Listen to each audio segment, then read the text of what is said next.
Hello, ladies and gentlemen, it's I, the British Wolf, and today we're doing another double feature, this time of two games which aren't from the same series. Beast Wrestler, a very manly, if short, and quite bad game, and Crystal's Ponytail, a very childish and bizarrely funny game.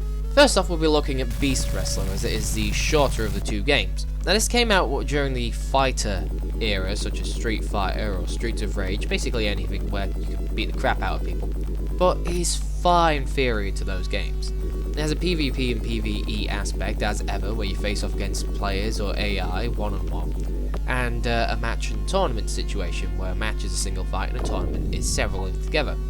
Selection of characters do have varying stats, however, they're not very inventive, and they can be a little unfair, as smaller enemies are impossible to punch or grapple. Likewise, they can't do tail attacks, so it kind of works out as a dodgy fight there. Now, the graphics are good, the music's okay, but the game itself is pretty bad, as while the controls, well, the movement at least, is pretty good, you have no idea what the hell you're doing or how to win a match. I don't even know, and I've played this for about 2 hours, just smacking the same enemy over and over and over. There's no ring out, there's no KO, and I can't find a pin anywhere. You do occasionally get a unique move, but it's far and few between. Not to mention, the tail grapple looks a little suggestive.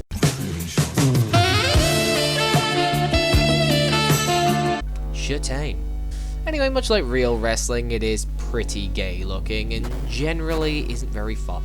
So, we'll be moving on to our next one quite swiftly. Now to the meat of the video, the game I can actually rip on mercilessly because that's the only reason anyone of my age would ever bother playing it. Crystal's Ponytail is a super childish, copyright infringing game which uses classical music with such a carefree attitude that I'm glad I can't monetize this video, otherwise YouTube would be so far up my ass looking for copyright claims that I would be able to taste them.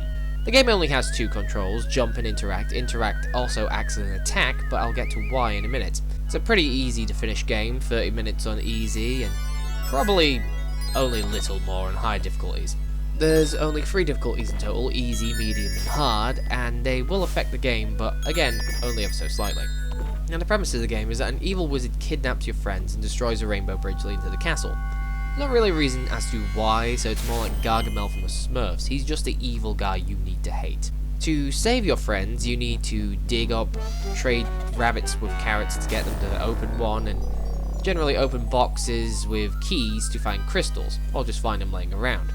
There's also one situation where you can find it in a barn, but how a pony drags a cart without any equipment on it with its pelvic floor is beyond me.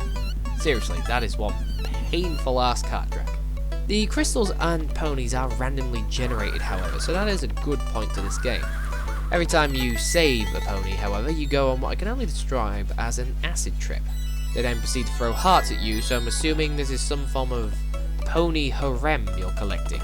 In all the colours of the rainbow. Talk about equality.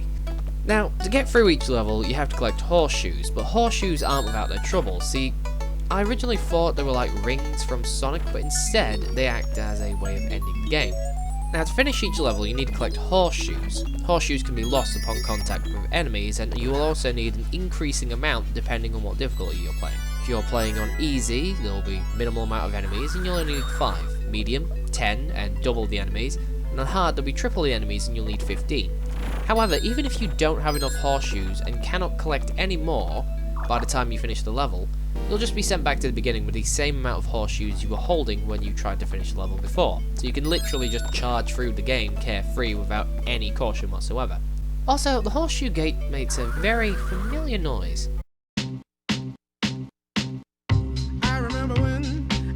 I remember when I lost my mind. Nope, don't think it's that.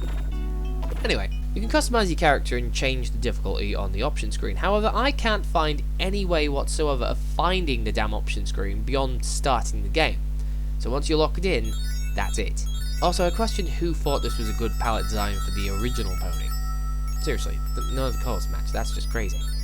It's like a teenager trying to be hip. Anyway, throughout the game, at various points, you will suddenly be attacked by the big bad wizard himself.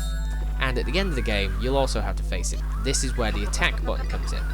Now, I nicknamed him Marvin the Magical Molester because while he does look like the wizard from Mario, just colour swap to avoid copyright, he basically swoops in out of nowhere and proceeds to put his lecherous hands towards you. I think I speak for the pony when I say this is one pony that doesn't want him to jump on it. After trampling him to death, it's a thing, seriously, you then go across the Rainbow Bridge to collect more pointless things such as candies and hearts which have no meaning, and end up having a party in the castle. And that's about it. Seriously, the game's over then. You're just told to join the party in the castle, well, let's face facts, it stays on screen for like 10 seconds and then game over.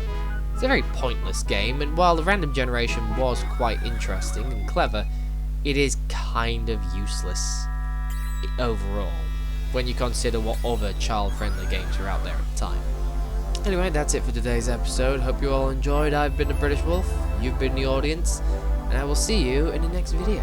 Ta-ta for now. Oh, now I remember where that noise comes from.